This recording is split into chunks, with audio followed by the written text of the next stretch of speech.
Welcome back to Decadorks. We're the 12-sided guys. We have Sabrina as Autumn. Silent as the night.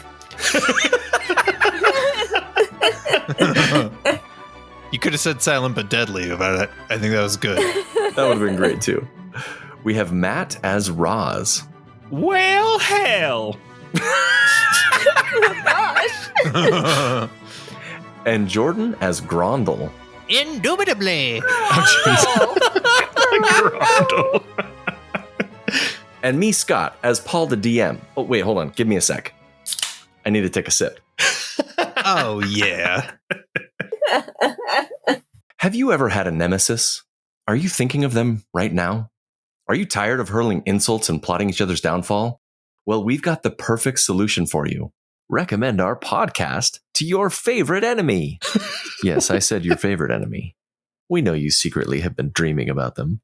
Watch as your enemies transform before your eyes as you share a love for the 12-Sided Guys podcast. And animosity transforms to admiration. Join our Discord community where foes become friends faster than you can say dramatic plot twist. It's true. We've had like 4 or 5 proposals at this point, like happy marriages. And for those who want to take the relationship to the next level, support us on Patreon, unlock the exclusive content that will make even the toughest rivals swoon. And if you ever use your pet Windmouse handpan to scare children and flip switches, then this podcast might be for you. Tales of Viosevaria, Book 2, Fizzy Knickers, Big Boomer Bonanza.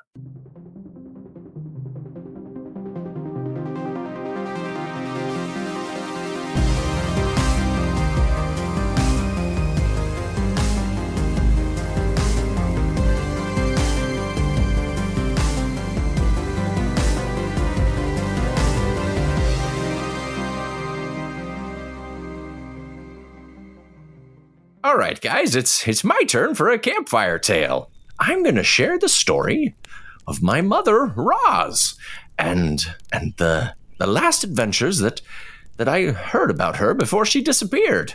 Ooh. This takes place a long time ago down in Glimhaven.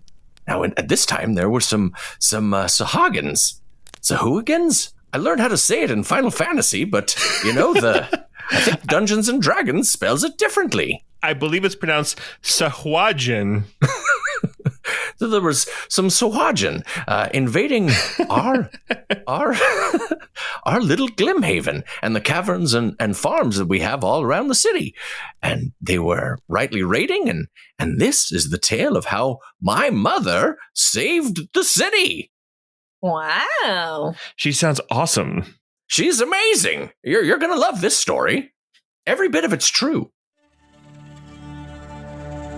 Many years before the story, when Ornan and his older brother Keno were very small, Roz was on an adventure. Roz and her team. Actually, why don't you guys introduce yourselves? So Matt is playing Roz. Can you describe her a little bit for me? Yeah, I'm trying to remember the voice that I did for the intro. Well, hell, my name is Roz Opalbleacher, and I'm honestly quite a bit like my sons Ornan and Keno when they grow up, but I don't know that yet because they're still little children. I am a deep gnome, obviously, purple hair pulled back, plate armor, wielding the typical gnomish war pick that we use, only mine is extra large because I'm extra important. Captain, and I'm a captain, right? Yep. I'm a captain. There we go. That's me, Roz Opalbleacher. All right. Jordan, you want to introduce Grondel real quick? Yeah. So we have Grondel Deeproot. He is a Zverfniblin. Well, I better do it in character too. If Matt did it in character, then how can I trying not? to figure out the voice. Yeah. So I am Grondel Deeproot. I am a Zverfniblin mutt, really. I don't know who my father was, but I have this wild, crazy, dark gray hair that sticks out in all directions and a beard. And I think Zverfniblin normally don't. but I do because that's what ChatGPT's Dolly gave me. I am a druid monk, but we like to call me a dirt shaman down here. And I'm very short, even for a gnome. I stand only like 2.5 feet tall, tops. And when I move, there's a dust cloud that tends to shake off of my raggedy clothes. You're in Pigsty. Or Pigpen, whatever his name was. Yeah, Pigpen. Awesome. And Sabrina, do you want to introduce Autumn? So Autumn is a halfling, and she is stealth incarnate. And she has been a scout for the army for quite some time. She's in her mid-30s, early 40s. Keeps to herself, but does a really excellent job. Is good at what she does. Down here in the dark, she's wearing these giant, really thick contact lenses that cause her eyes to be super, super big so she can see in the dark. So she looks tripped out Awesome. as all hells. Okay, I just gave you dark vision instead of regular vision. Nice. Cool. Before our session starts, your team has been a part of the Glimhaven militia, and you were defending one of the other cave entrances into Glimhaven. And after you guys were successful, you reinforced the passage. You received a letter, and this was a letter from General Nisi Boffers. I'm going to read this real quick. This is a letter that you guys received as you finished what you were doing in your previous assignment. Ooh, an actual letter we get to read. Captain Roz, I received word of your success at Bloomswall. You've dealt a massive blow to the Murkwater tribe. You and yours will be welcomed home as heroes for your efforts to defend the city. Well, that's nice. Unfortunately, I can't let you and your squadron come home just yet. There will be time to celebrate your victory soon. The southern passage to the Sanguine Cavity has not reported back. I need your troop to go and reinforce them. Help them seal off that cavern and bring them home safely. Captain Tinkerrock is in charge over there. Do what you can to assist him. On a personal note, I just received word from your husband that he's been successful in his diplomatic trip to visit the Cog Dwarves. He's on his way home with resources to reinforce our watchtowers and defenses. Your sons are a handful, but my little Gemma keeps them both in line. They miss you. I'll watch them until you return. Bring the men and women home of Captain Tinkerrock's squad. I'll see you soon. General Nisi Boffers, Glimhaven Militia. Well, that's nice of him. So you received that letter and then have made your trek to the southern passage. You went back through Glimhaven and then you went south and winding through these caves about another day's travel from where you were stationed before. You come into this massive cavern lit dimly by some bioluminescent mushrooms that give off kind of like a faint purple glow. There's water that you can kind of hear off in the distance. It's a pretty dark cavern. You're familiar with it. This is something that you guys have probably all traveled before, being part of the Glimhaven militia. And here we are. You guys are coming into this cavern it's the passage to the Sanguine Cavity. And the Sanguine Cavity is a small lake in the middle of this cavity. And here we are. I've got a sanguine cavity. I was going to say, normally when I talk about my sanguine cavity, they throw me out of the inn that I'm in. I'm also usually quite inebriated. I can smell your sanguine cavity from over here. Oh, you're so funny, Grundle or Grandle or whatever your name is. We've been fighting alongside each other for months. Well, your name's not written down anywhere. Well, so be it. It's Grondel. Grundle. Well, okay. Like I like to fondle, but I'm Grondel. Like a rope and a fondle at once. Well, I was thinking it was more like a fondle a Grundle. That was also my thought. I'll never forget it again. Is that the voice I'm I've sure been doing? You won't. No, It is now. No, that's kind of Elmo, but I like it. I have no idea.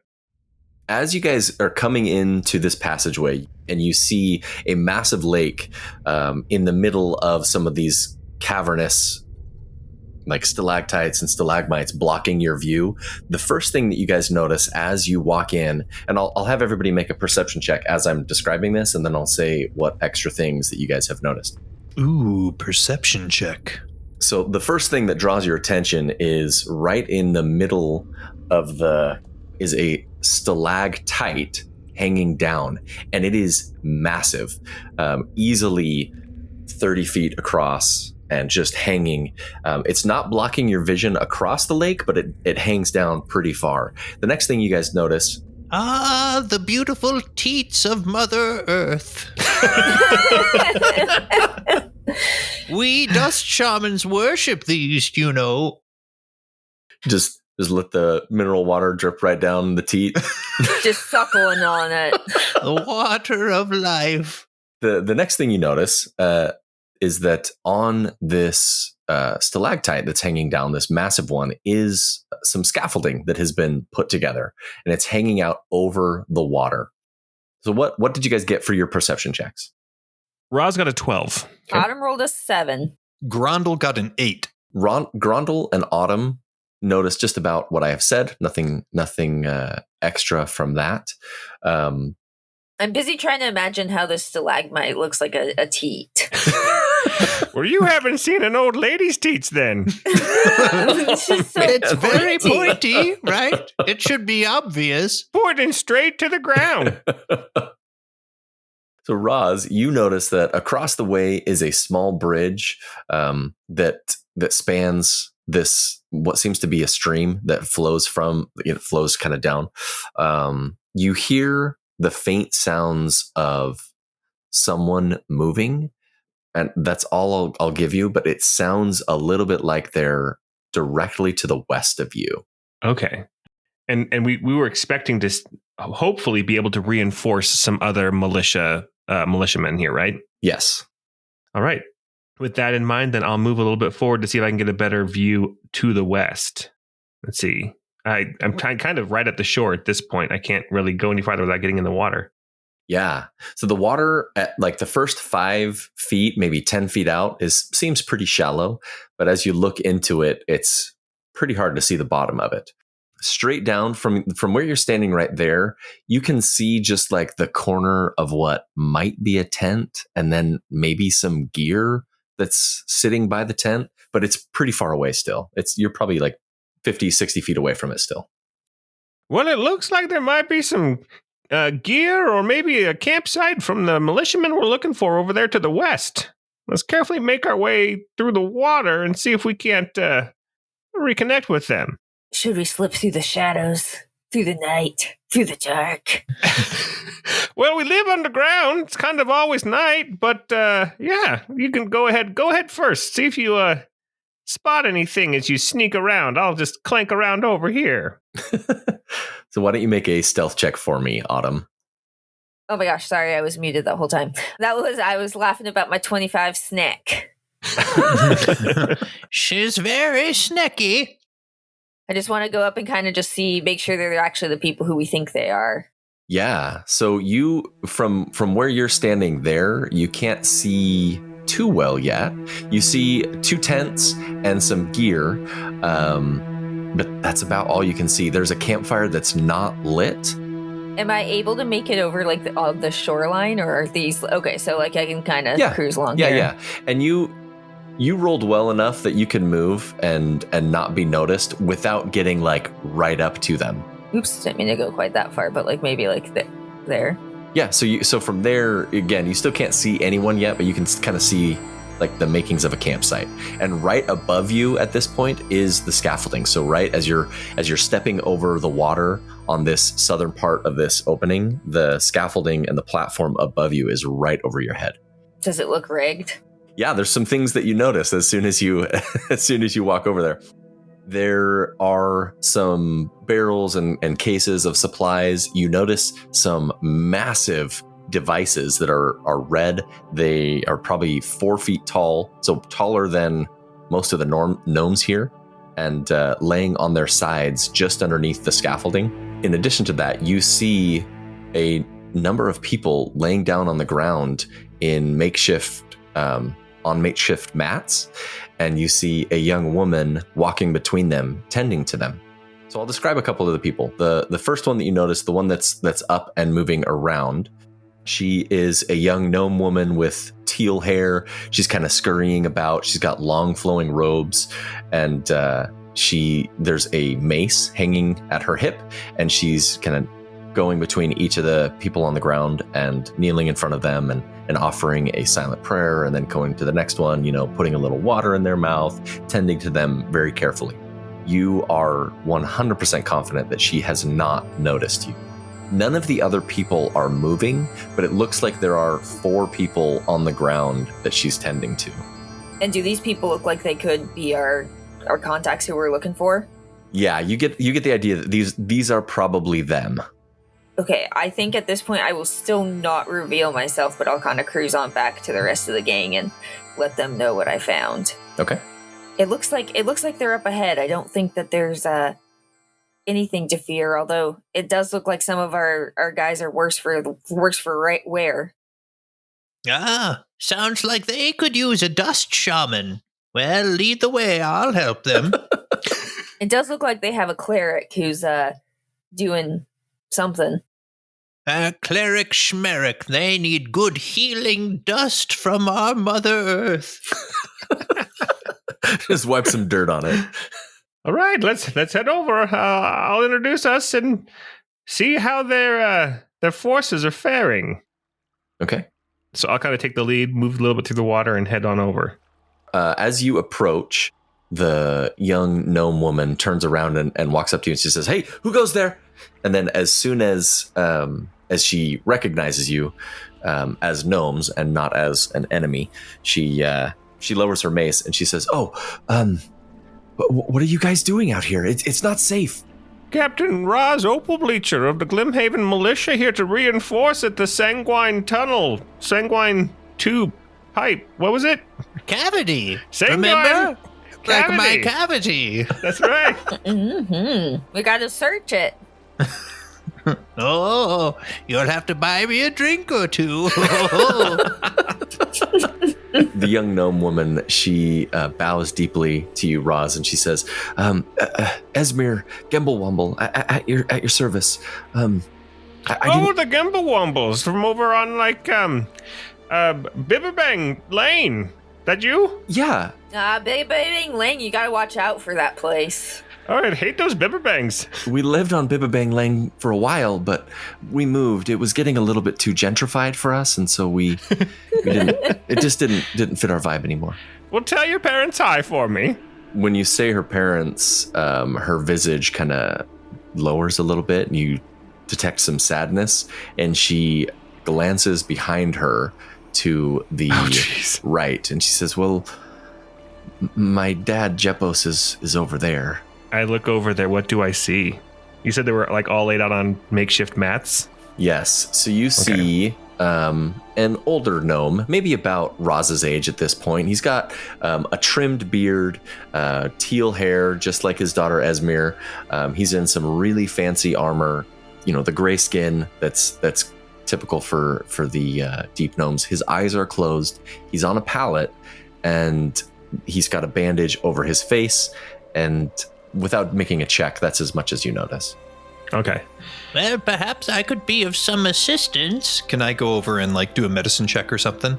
Of course, yeah. Don't mind him. He's just gonna go sprinkle his dust.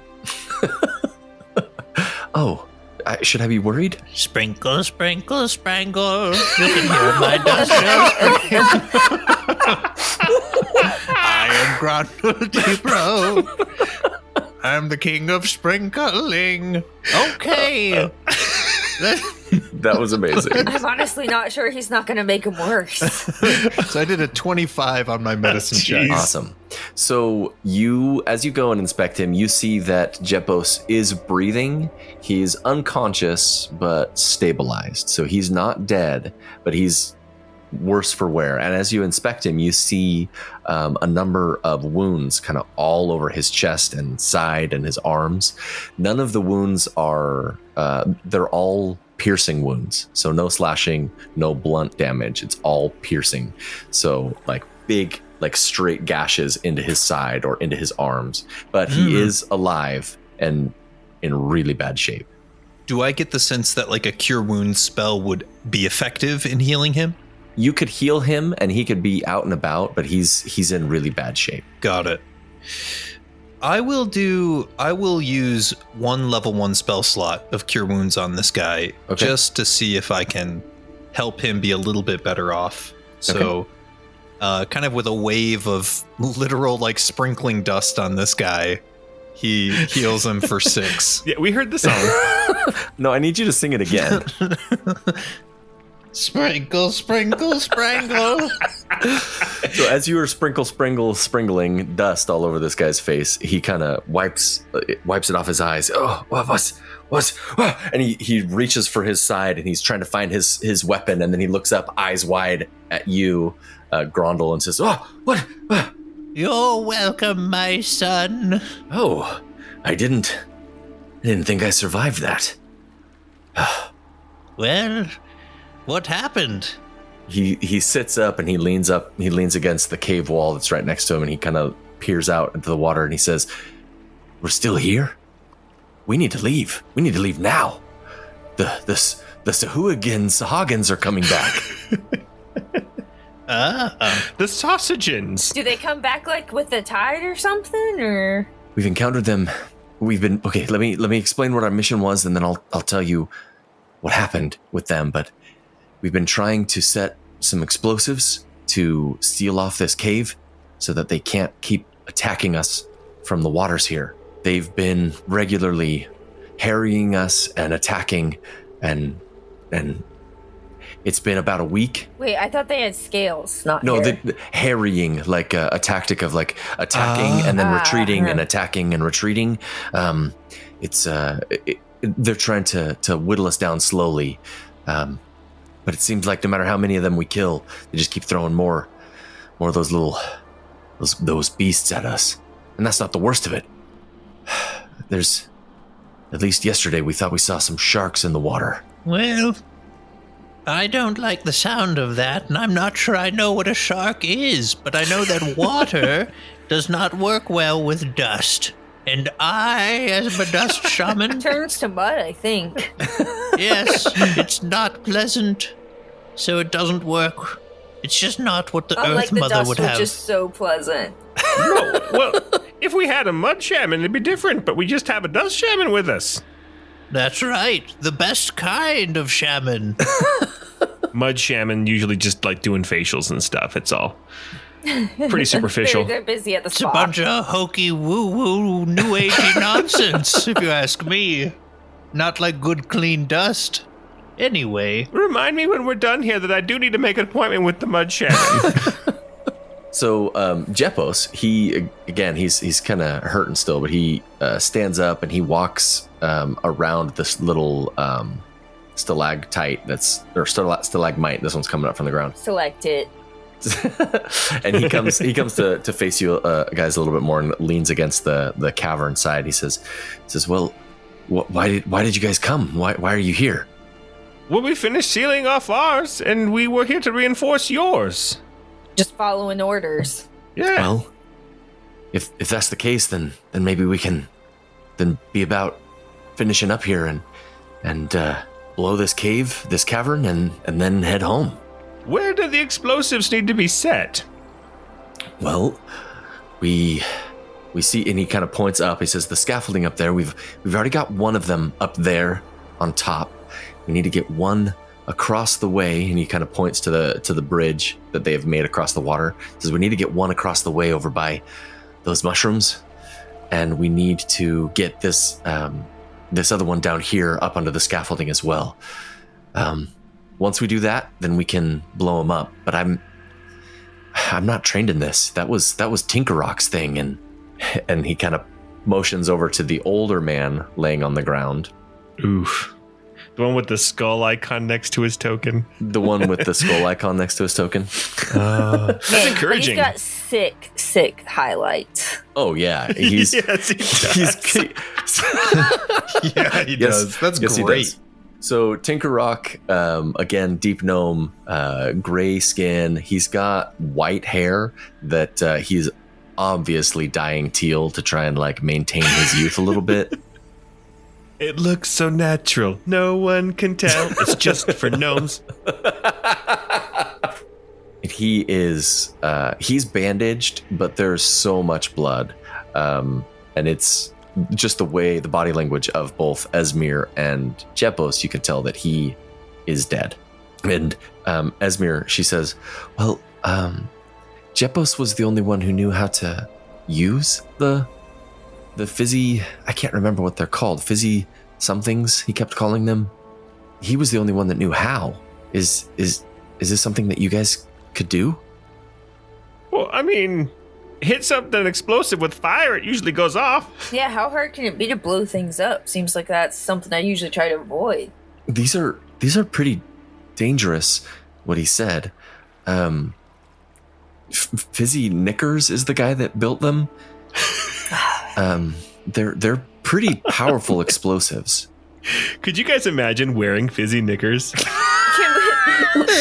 You can't wear him. He's an inventor. No, but I can't tell if fizzy knickers would be pleasant or uncomfortable.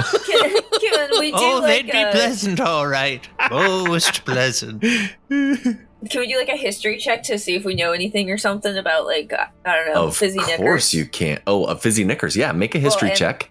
What his inventions are and what these things might be. Okay, well that wasn't great, but that was a 11. Okay. You've heard the name Fizzy Knickers. It's just one of those things that like pops up in the news, like Fizzy Knickers is inventing this or that. And he's just like some famous inventor guy. You don't know a ton about him though. As you guys are inspecting these large cylinders, like I said, they're about 4 feet tall. They're red. They have like iron, like black iron strips, like banding around the sides. On those strips, there are runes that are written in Gnomish. And the top of both of them that are down there is a long black cord that hangs down the side and kind of dangles. And next to the cord, where it attaches to the top, is a very small green button. And in Gnomish, because there's two gnomes here, it reads, Fizzy Knickers, Big Boomer, V 2.7. Ooh.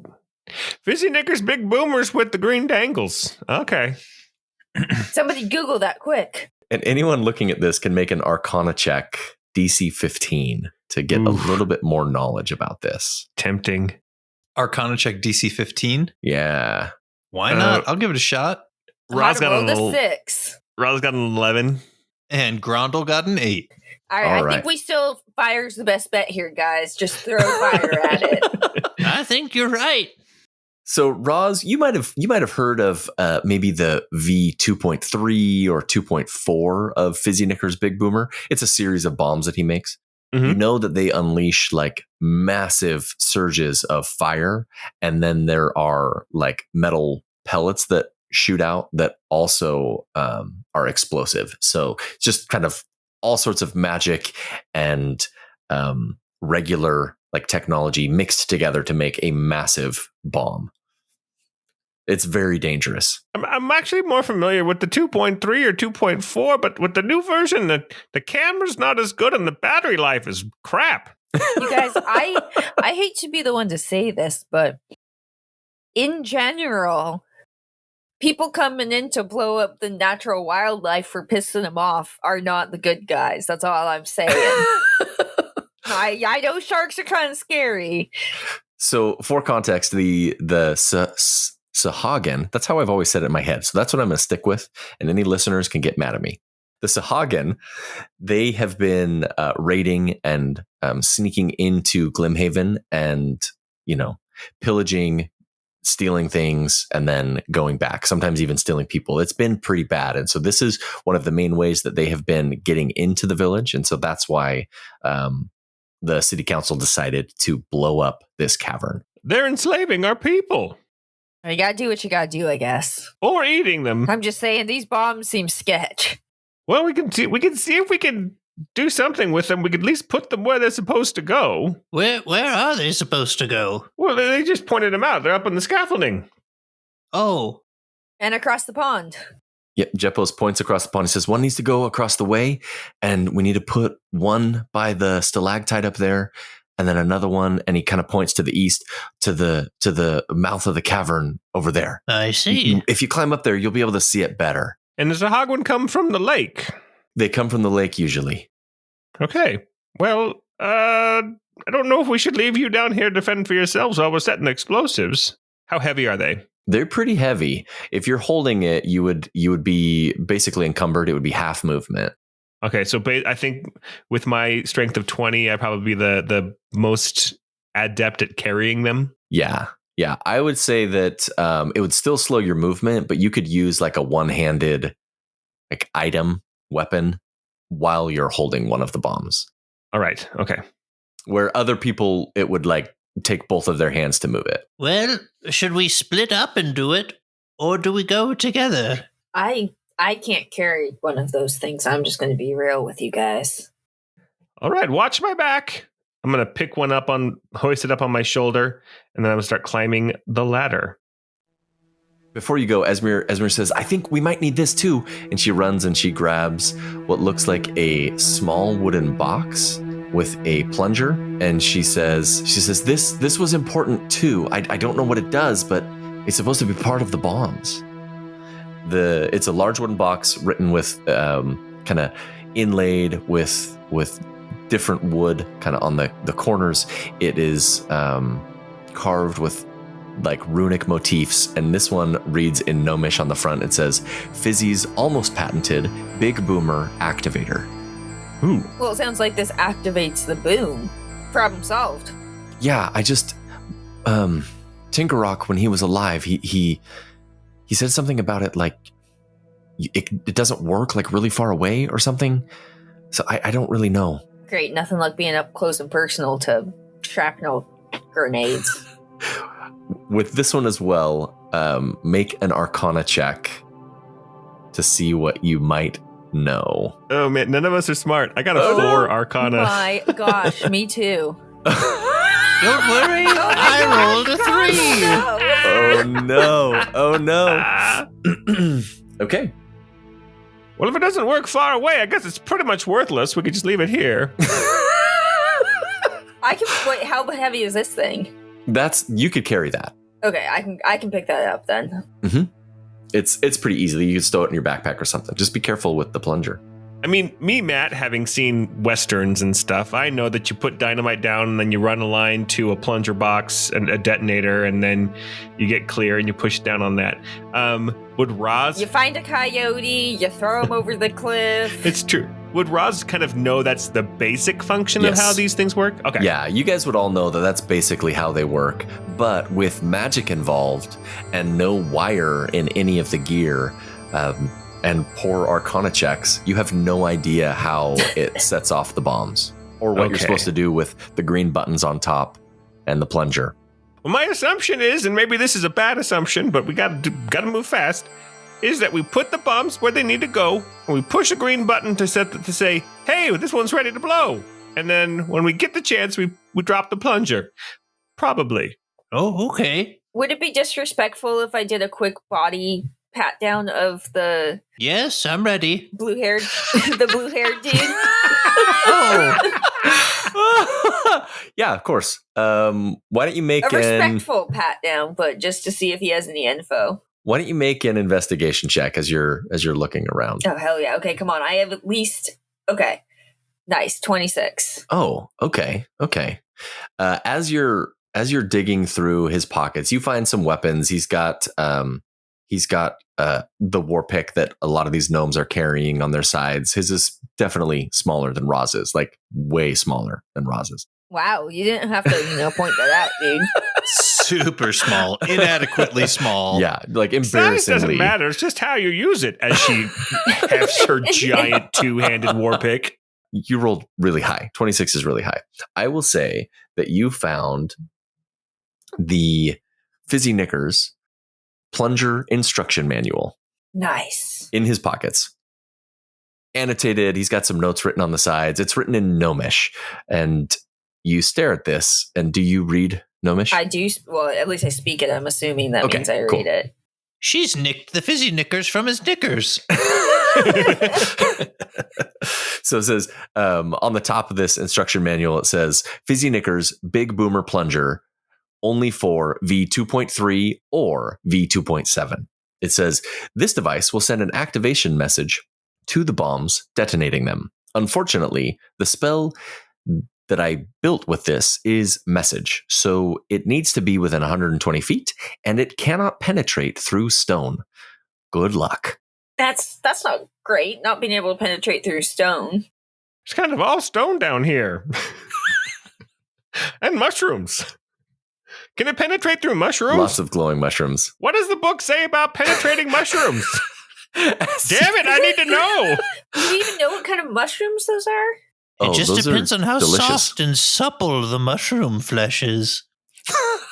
He said lovingly. So somebody has been watching Delicious in Dungeon. Oh, I love that show. It's amazing. All right, well, I'll go set the first charge. Just watch for anything coming out of the lake. Okay.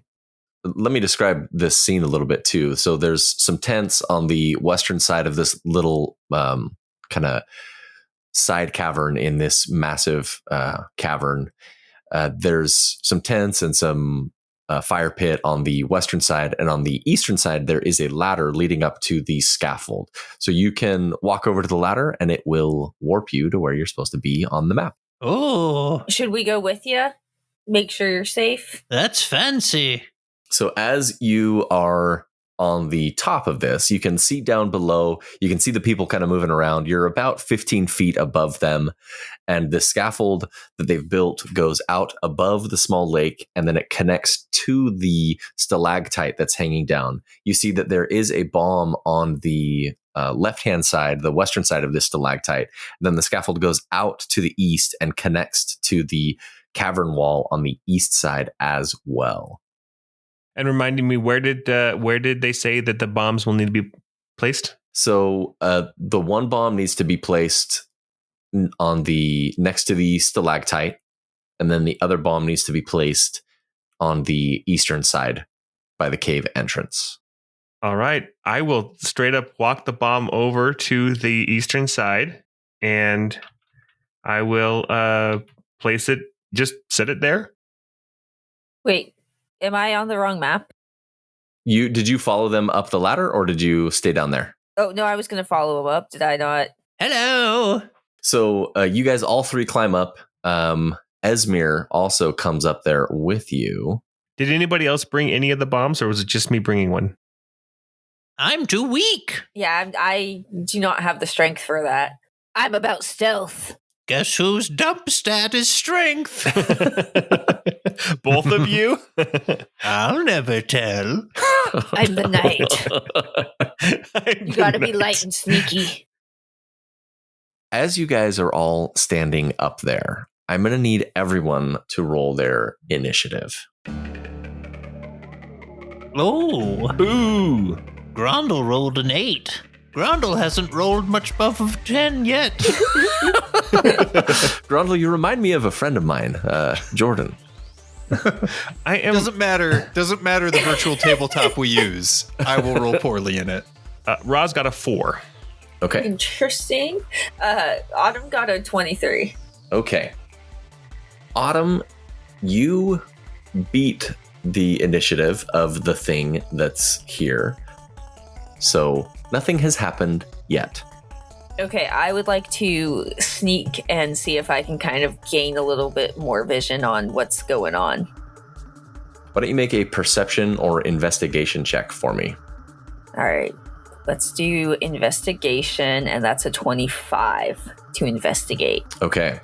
As you are, where are you standing exactly?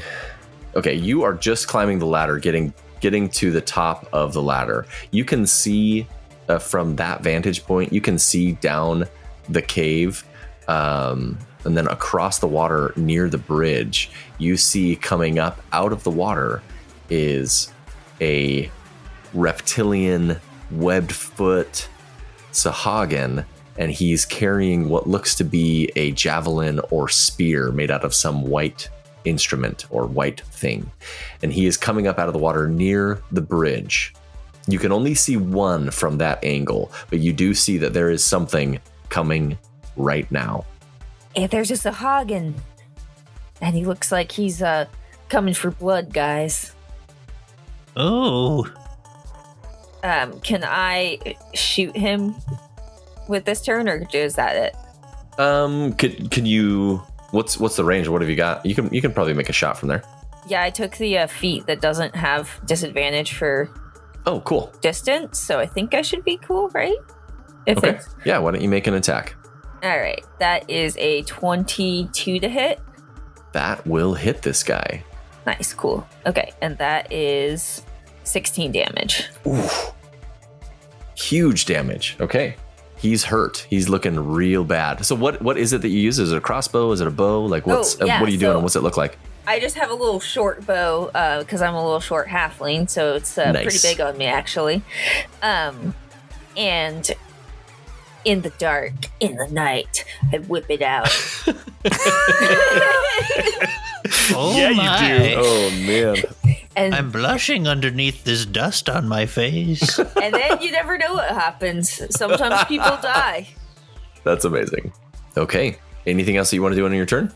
I think that's it for now. Okay. Besides alert everybody to, his presence. Cool. So you from there, this creature vanishes from view. It's hurt, but it might be in your view still, but it makes his movement swimming really fast, and it's holding this spear at its side as it's kind of cruising through the water. It comes up to the shore, but doesn't make it onto the surface yet. As you glance behind you down the ladder, that's where Jepos is, the two unconscious people that you didn't take too close of a look at yet, and the dead Tinkerrock. And this Sahuagin is headed towards you guys or them. There is something else that moves. If it comes into your view, let me know. This another Sahuagin comes from somewhere below you. It must have surfaced below the stalactite. It was you didn't see this one surface the same way that you saw the first one. And he runs towards Jepos on the ground. And Jepos, he reaches down for his pick to try and defend himself as this creature comes and attacks at him. And since he's already wounded, they get blood frenzy, and he gets advantage on these attacks. Ooh. Oh man. All we have to do is not have our max hit points and they'll get advantage on attacks against us. Yeah, blood frenzy. He gets a 17 to hit, and that actually hits on the first one, dealing 2 bite damage. So he survived that. You healed him for 6, if I recall. Yeah, that's right. And then he attacks with his. The spear is like bone white. In fact, it probably is made out of bone. And this one, let's see if he crit, just in case.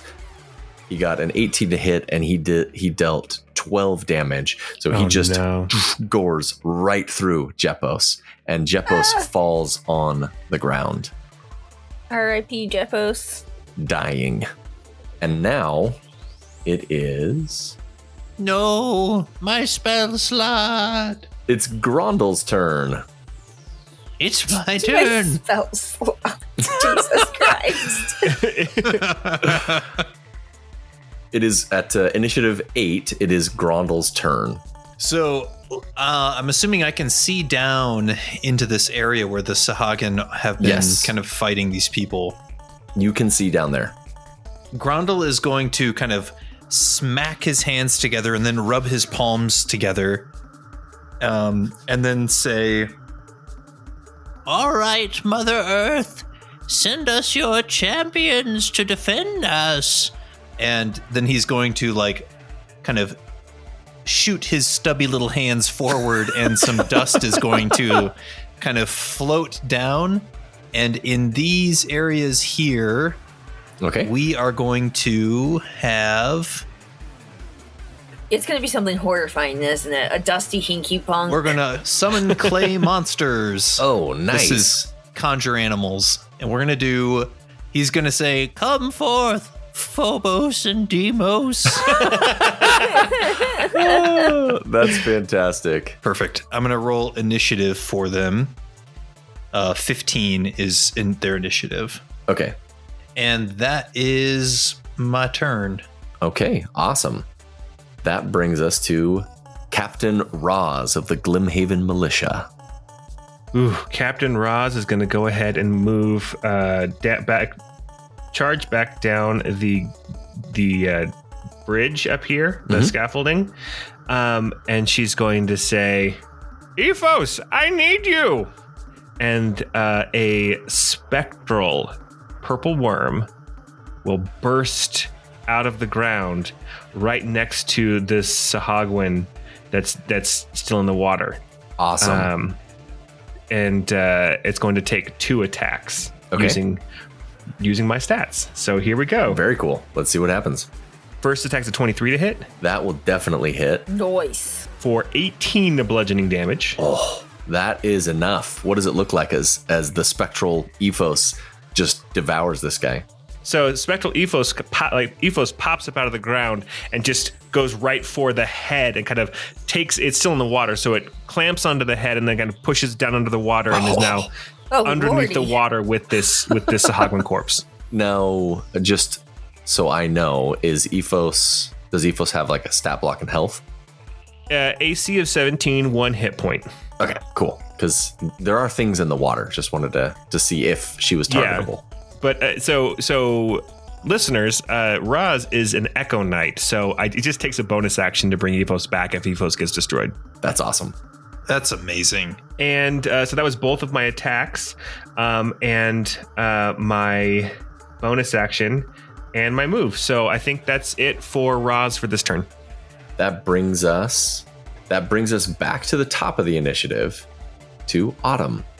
You can see you're at the top of the ladder, it looks like, and like right at the beginning of the scaffolding, and you can see both of the Sahuagin down there below you.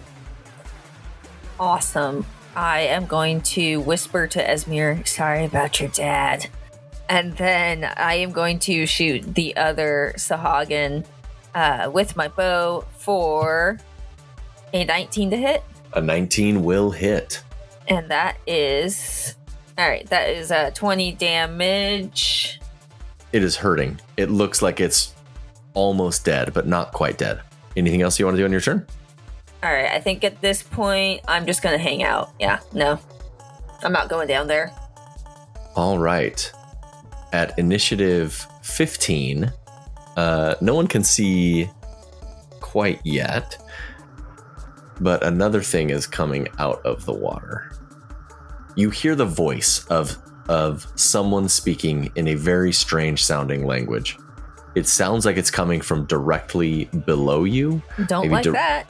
Maybe directly below where Grondel and Roz are. So he's really hard to see. He's like right below you in the water. You hear someone shouting.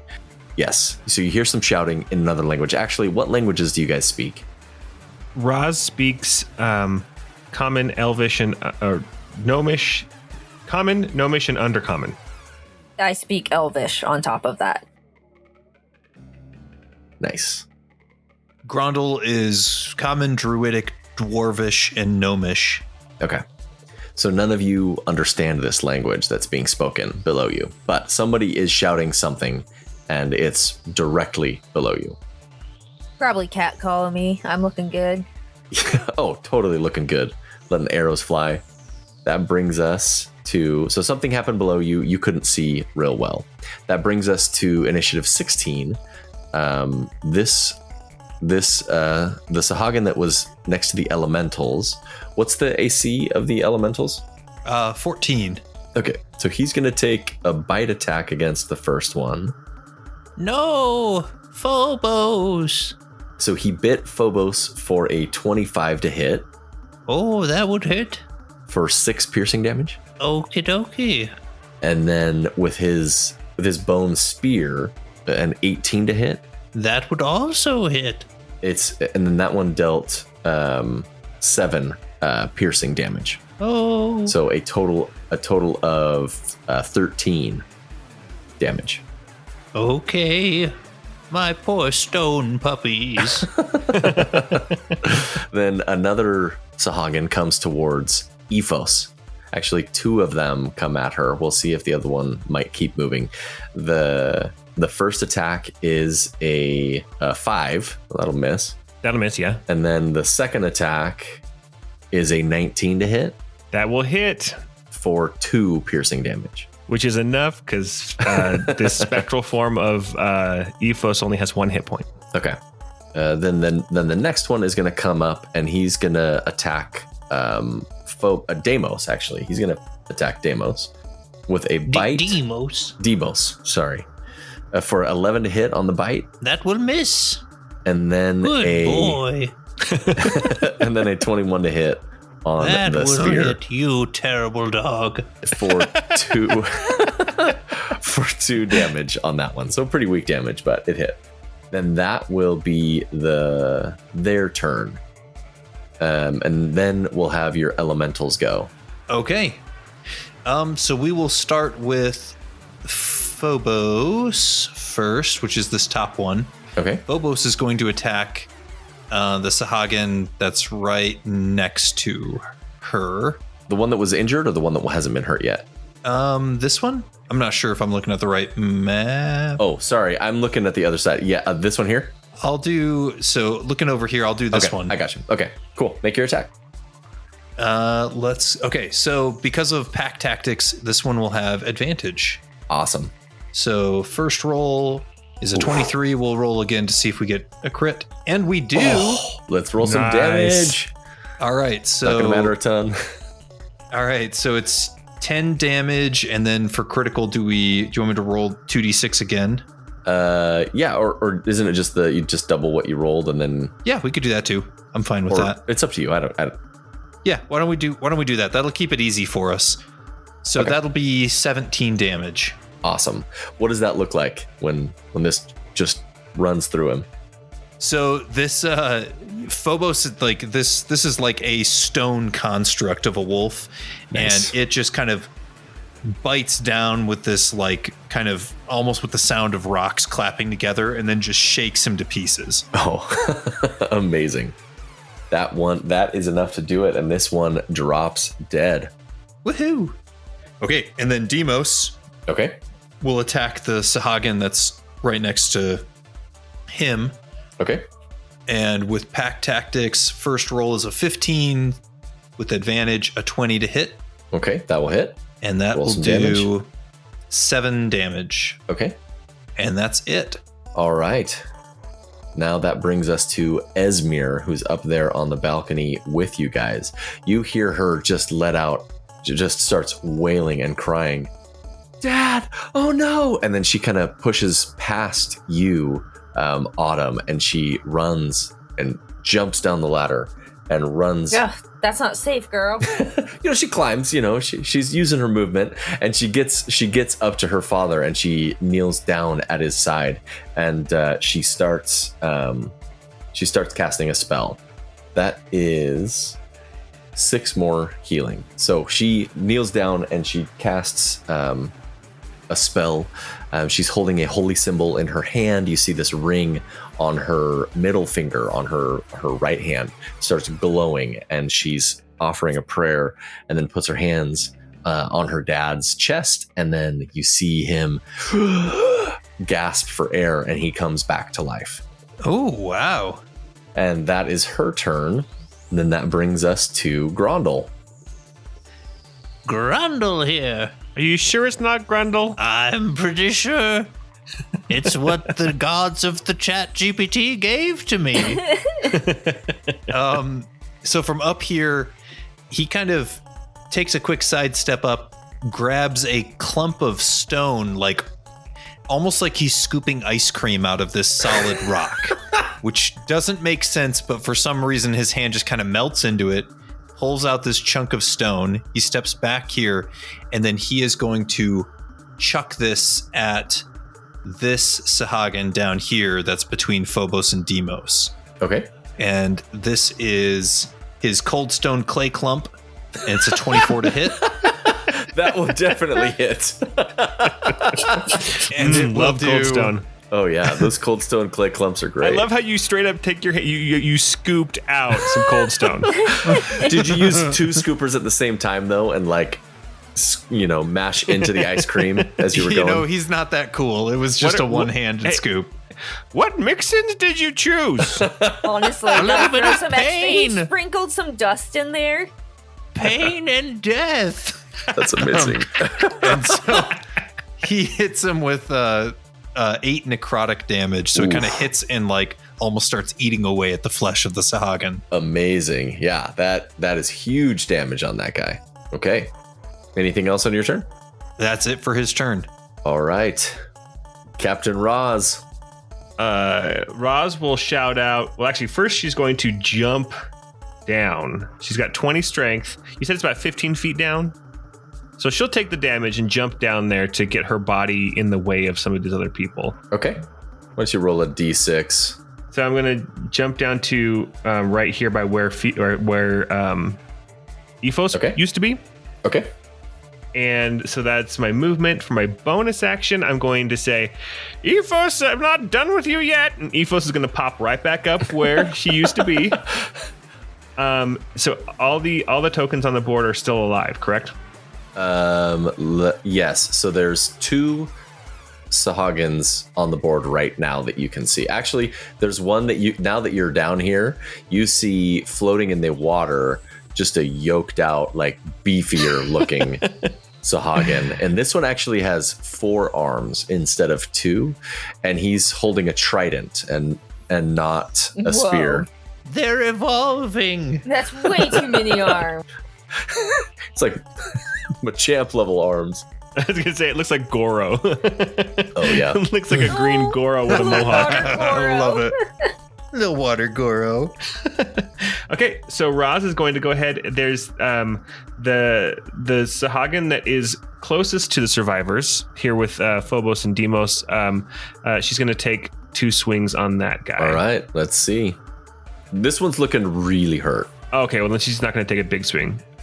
First attack is an 18 to hit That will hit. for 17 damage. Man, I'm rolling huge on the damage. That was massive, yeah.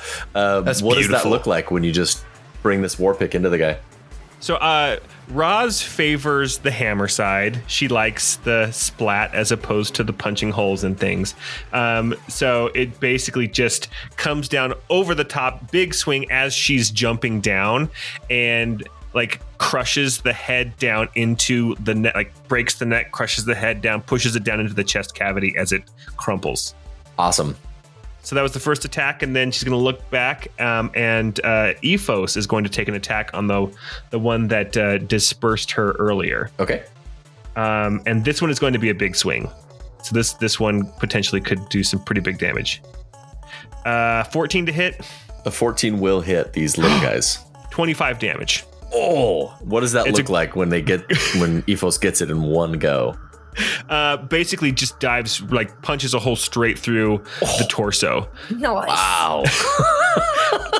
That's amazing. I love And if you're it. wondering where that damage came from, it's the Great Weapon Master. Awesome. Cool.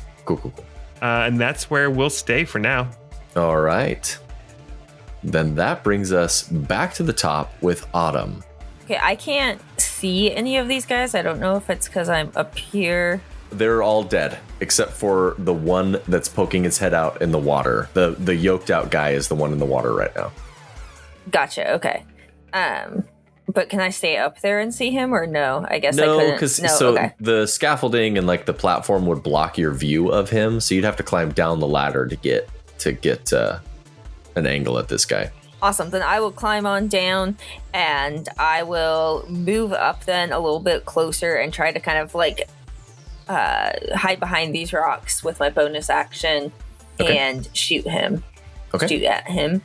Let's see what you got. And that is a 24 to hit That will hit. for, 25 damage. Holy Huge cow. damage. Nice. I love this.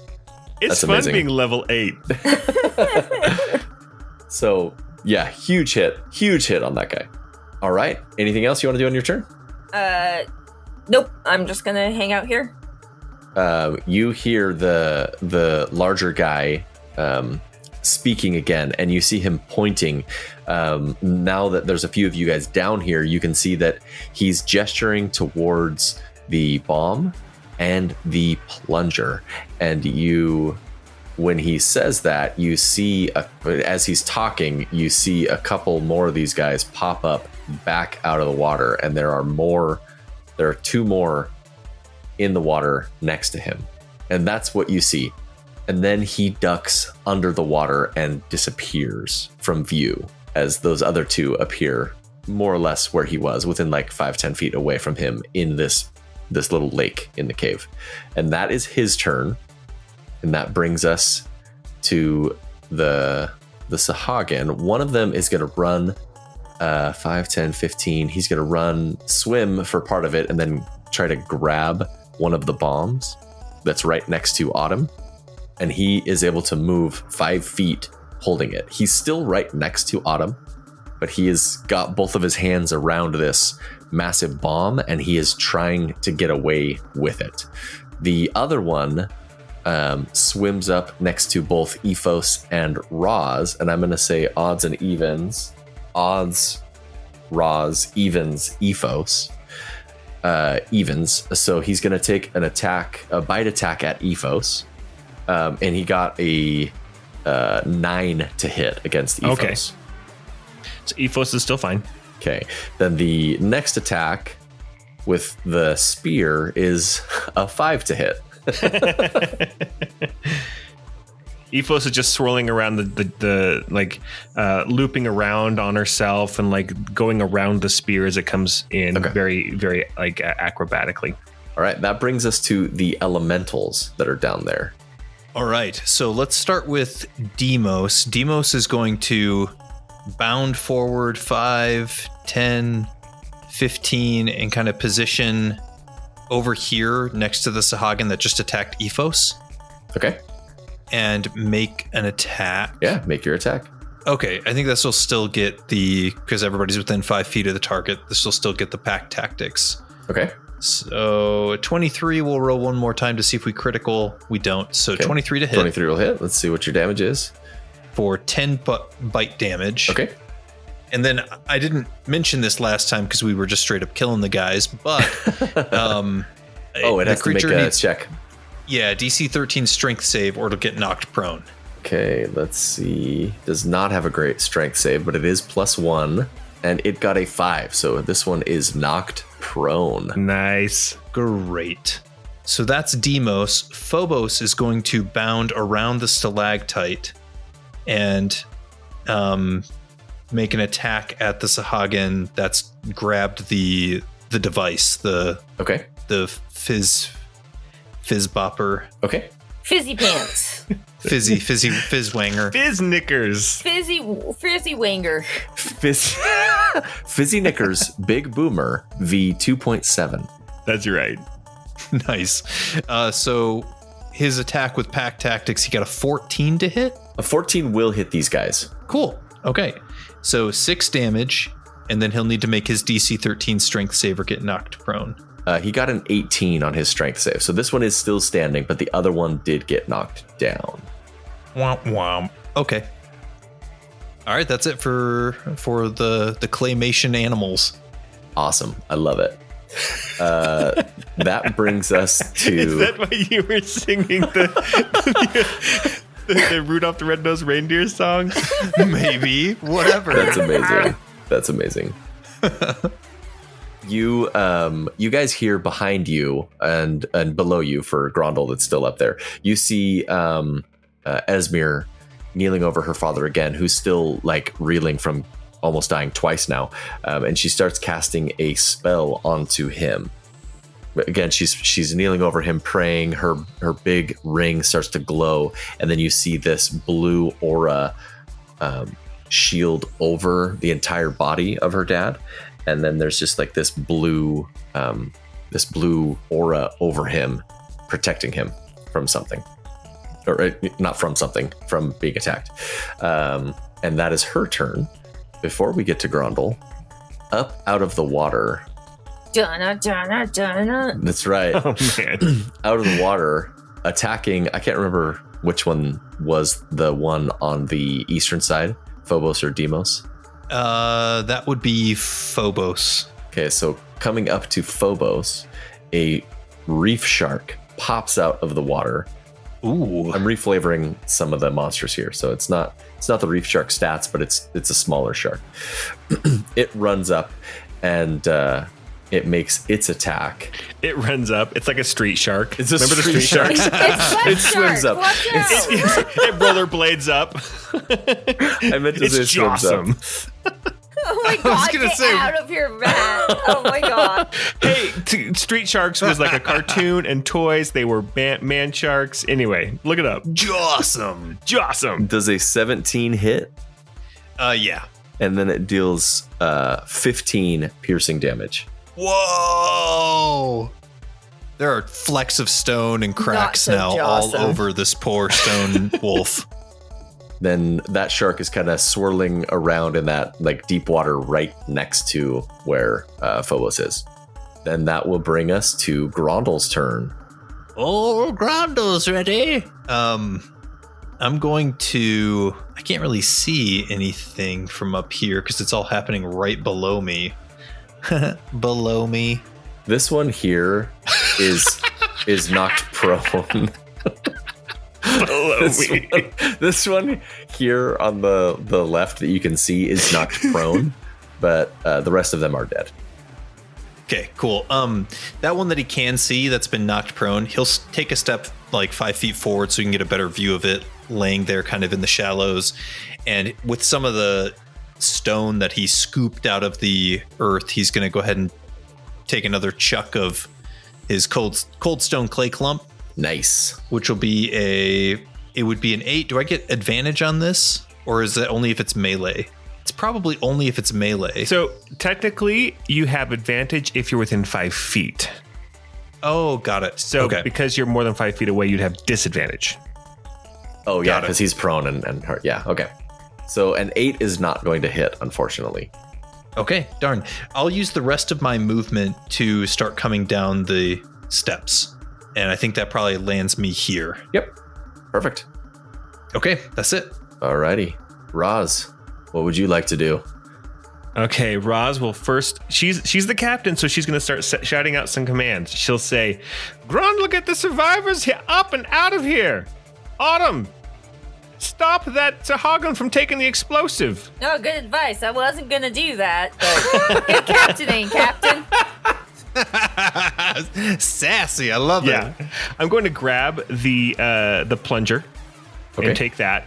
Meanwhile, Ephos is going to take attacks at the fallen, the prone Sahuagin. Okay, let's see what Ephos can do. And since Ephos has advantage, she's going to do a big swing. And that's, yeah, great. 16 to hit, and that is 21 damage. That's almost their max hit points. What does it look like? So this one is kind of more in the shallows, and man, Ephos is the only one. I guess I did kill one with my hammer.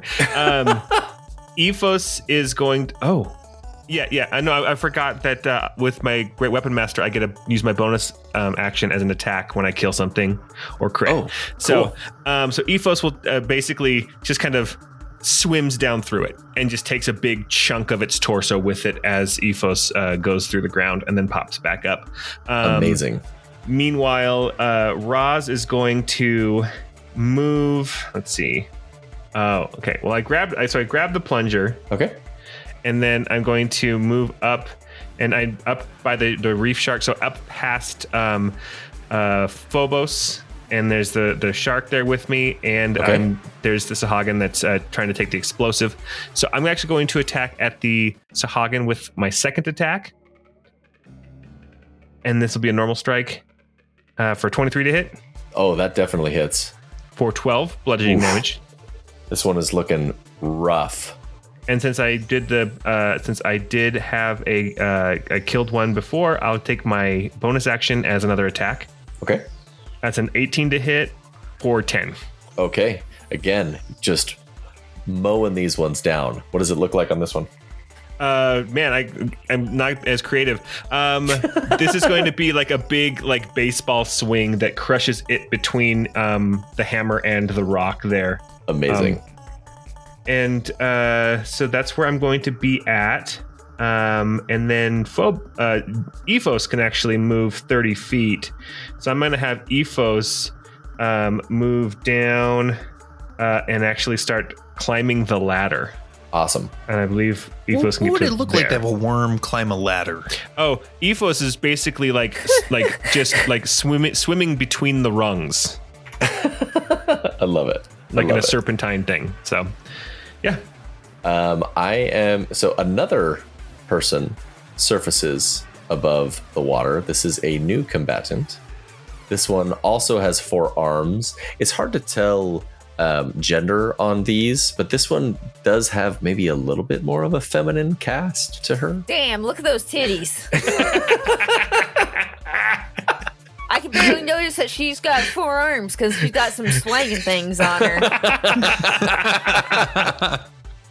She's wearing gold armor, and she has a really nice golden trident that she's holding. And she surfaces. She's swimming above the water, maybe 10 feet behind the shark. And I'm going to roll a check. Odds is going to go for Roz. Evens is going to go for Autumn. So Autumn, this woman starts casting a spell from in the water, and I need you to make a DC 16 Wisdom save. That's not my specialty, so that is a 7. As this priestess starts casting a spell, moving her hands and pointing at you, she kind of locks eyes with you, and you feel your entire body go rigid, and she has cast Hold Person on you. Oh, heck. Man, are now held. You are paralyzed for the duration.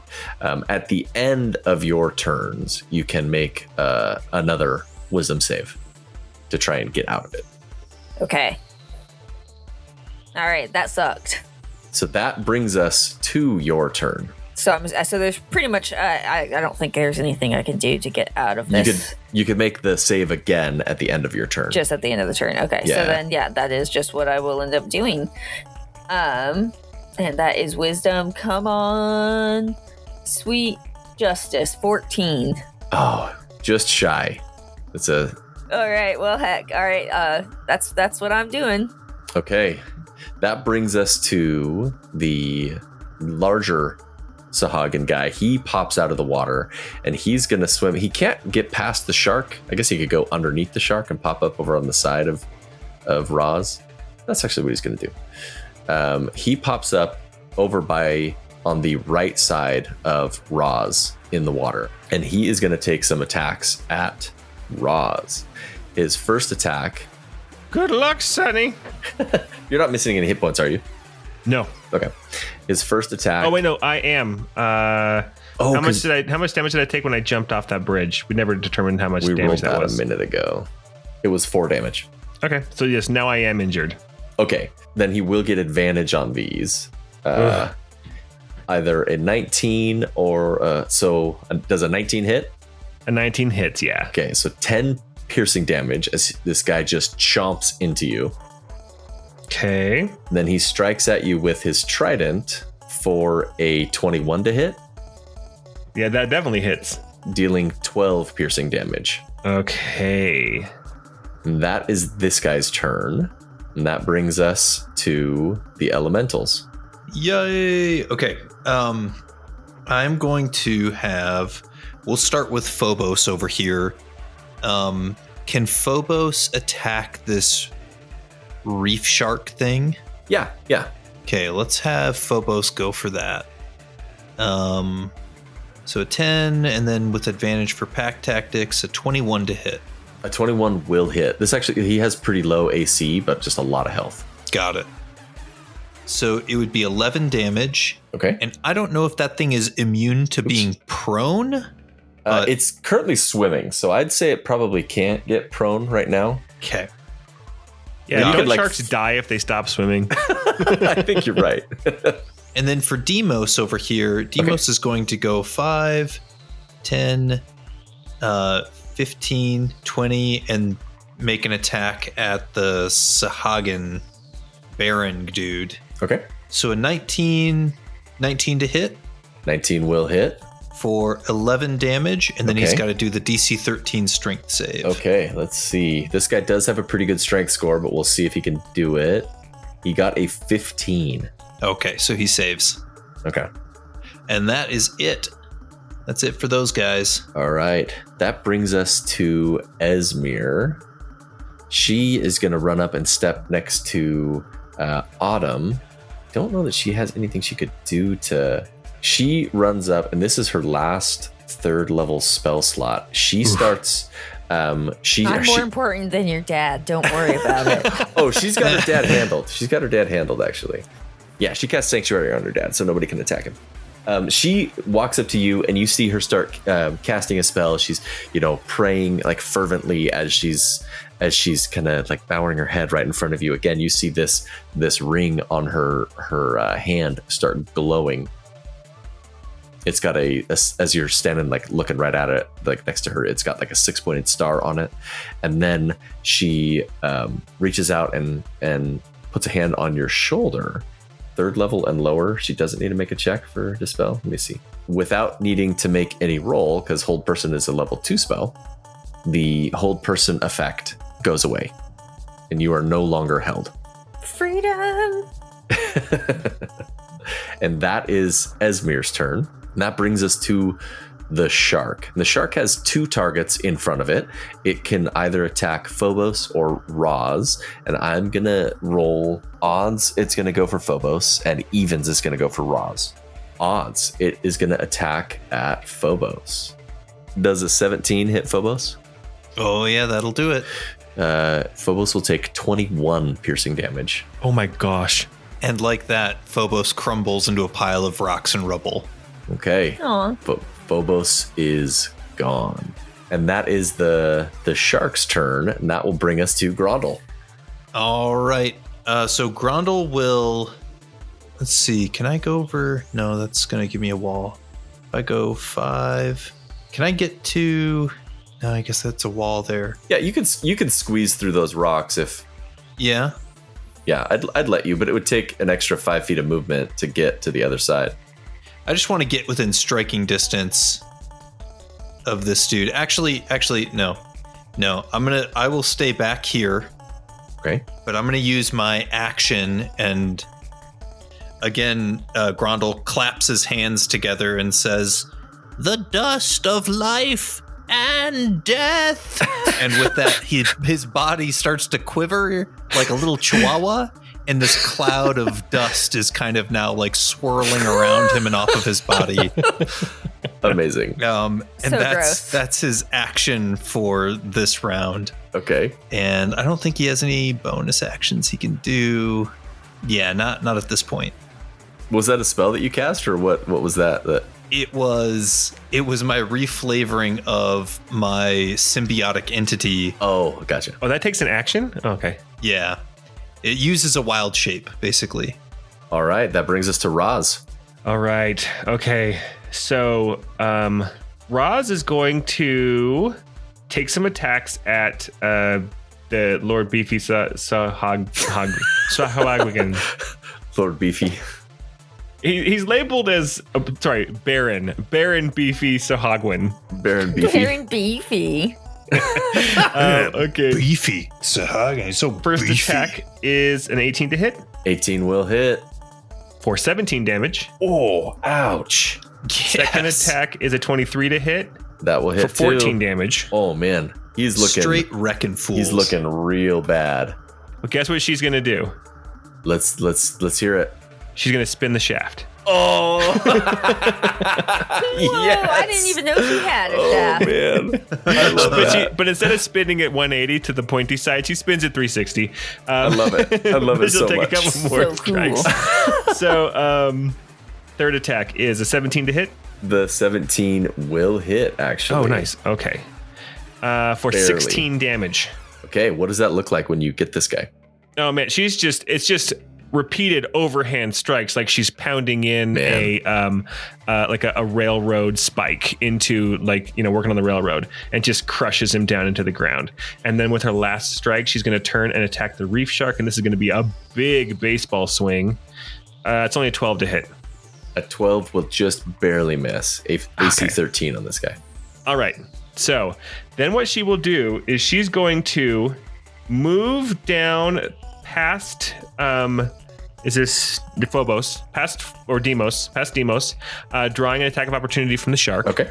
Since you're missing hit points, she gets advantage on this. Oh, the shark does too? Yeah, everybody here has blood frenzy. So does a 26 hit? Maybe. Nope.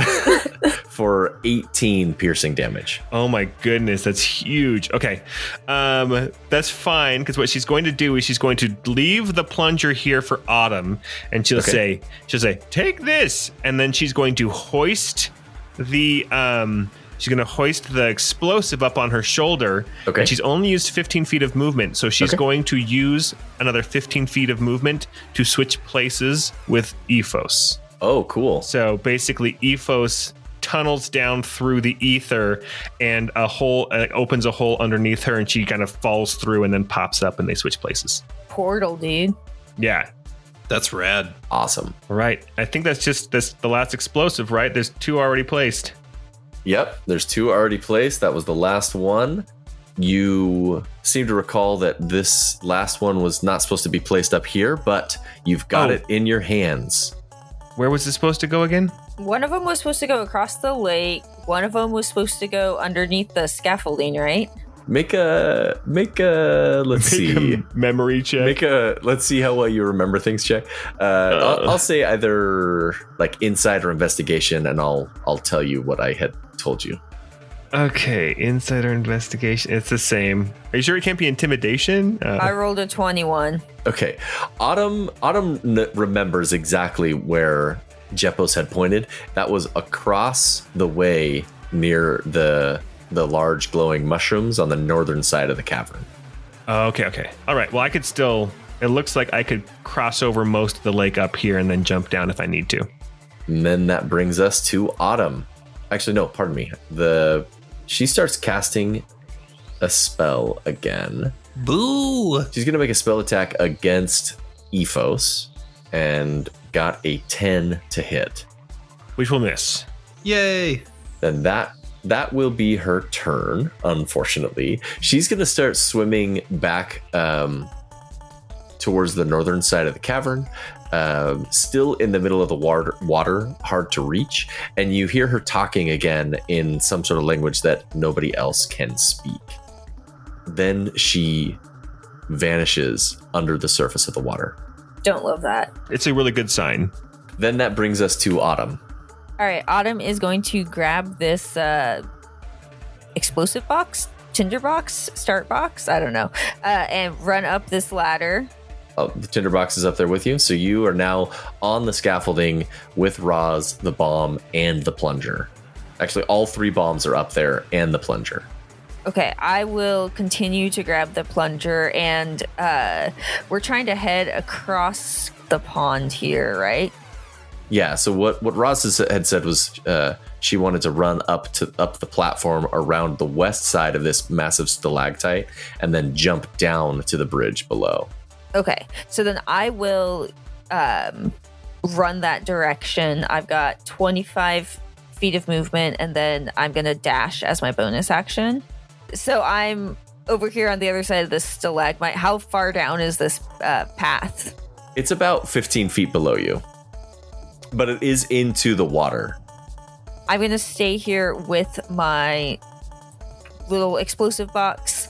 And I can't see any bad guys. So I am just going to be prepared. Okay. Be prepared. That brings us to the elemental, or the Demos. Yeah. So I think Demos is going to... The only visible enemy right now is the reef shark thing, right? Yeah. Okay. Yeah, I guess Demos will move forward and go ahead and make an attack. There's no ally nearby, so this won't be with pack tactics. So that's only a 9 to hit. A 9 will miss, unfortunately. I figured as much. Okay. Anything else? Nope, that's it. All right. That will bring us to Esmir. She's going to run back and stand next to her dad, Jepos, and she's hand cups to her mouth, and she kind of shouts up to the scaffolding. She says, wasn't one of the bombs supposed to go over there? And is it safe to have the plunger up there with you? That's funny. She's asking about what's safe. I don't think we in know this what's situation. going on. And that will bring us to the reef shark. The reef shark is going to swim to in between Ephos and Demos, and it's going to attack at one of the two of them. Odds, it'll go for Ephos. Evens, it'll go for Demos. Evens, so Demos. Now, has Demos taken any damage? And yeah, taken 2 points of damage. Does an 18 hit? An 18 will hit. Okay, that one will. He will take 33 piercing damage. Holy cow! What on earth? There's a shark in the water, guys. Wow. And that will be the shark's turn. Holy cow! That will bring us to Grondel. Oh, he just moved within 10 feet of Grondel, didn't he? He did. I'm going to use my reaction. Okay. To do my Dust Cloud of the Deep. And as a reaction, I can do, it would normally be 1d4 necrotic damage, but because it's activated and swirling around, it is a 2d4 necrotic damage. Does the shark get to make a save, or? It's a DC 15 con save. Got a 14. Oh, so he does not. Okay. So I'll roll this. It's twice. So there's 4 damage and another 4 damage, 8 Nice. damage. Oh, nice. From Dust of the Deep as my reaction. Okay, now Grondel's turn. So Grondel is going to take a step diagonally back towards the group, and he's going to yell out, "Who here likes fishing?" And he's going to huck out his stalactite chain and try to hit the reef shark. Nat 20 for a 28 to hit. Oh, that will definitely Heck hit. yeah. So that will do double this piercing damage. So it's 16 damage. And if the creature is large or smaller, I can pull the creature up to 10 feet closer to me. Oh, nice. Up So on the I'm going shore. to pull it all the way right up on shore. Okay, amazing. And does that, I know this might be stretching it, but do Demos and Ephos get opportunity attacks? I'll allow it because he left their threat range. Woohoo! Okay. And sharks don't have a speed; they only have a swim speed. So If only I had my swimming pool. So Demos got a 22 to hit. oof. And did 7 bite damage. Okay. And then I don't know if Ephos can get the opportunity attack as well. Yeah. That's a 23 to hit from Ephos He's beached. for 26 damage. Oh my god. Huge damage. The shark can't move and is no longer an active threat. Oh, cool. Can we just get a stick and put it to death? Oh, totally. At Just this point, slowly poke it while it's dying. it's flopping on the ground and unable to move. If you get close, it will try and bite you, but you could easily end it from far away. So we're going to cue victory music.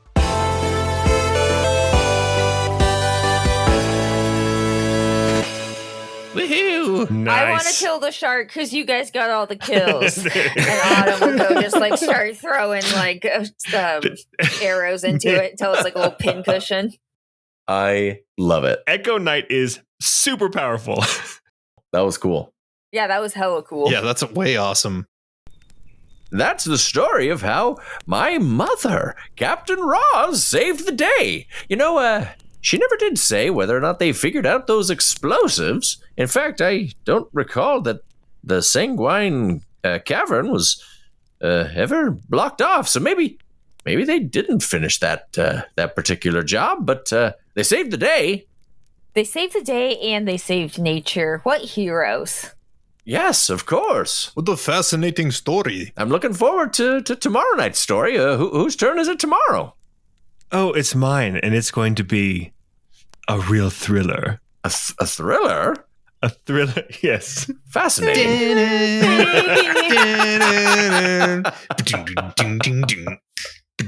Your mom sounds like a badass. Oh, she was amazing. I've tried my hardest to be half the gnome that she was. I mean, if you were half the gnome that she was, you'd be pretty small. I'm just saying, that would be very... No, that was Grondel. He was the short one. Oh, yes, Grundle. Grundle, yes. Grondel. Yes. Fondle Grundle, yes. The dusty one. That's right, the dusty one. Oh, dusty britches. Well, thanks so much for playing today, guys. That was a blast. It was so much fun to run and tell a fun little one-shot. I tried to kill you guys, but I couldn't get you close enough to that shark to actually get anybody. But if I did, I would have gotten you.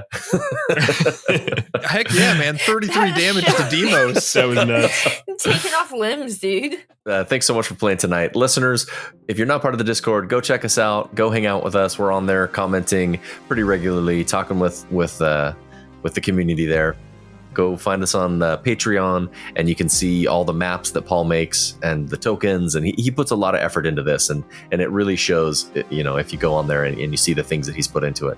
So go support us there, and also recommend us. We really appreciate you talking about our podcast to your friends, getting the word out so that more people can find our fun little stories.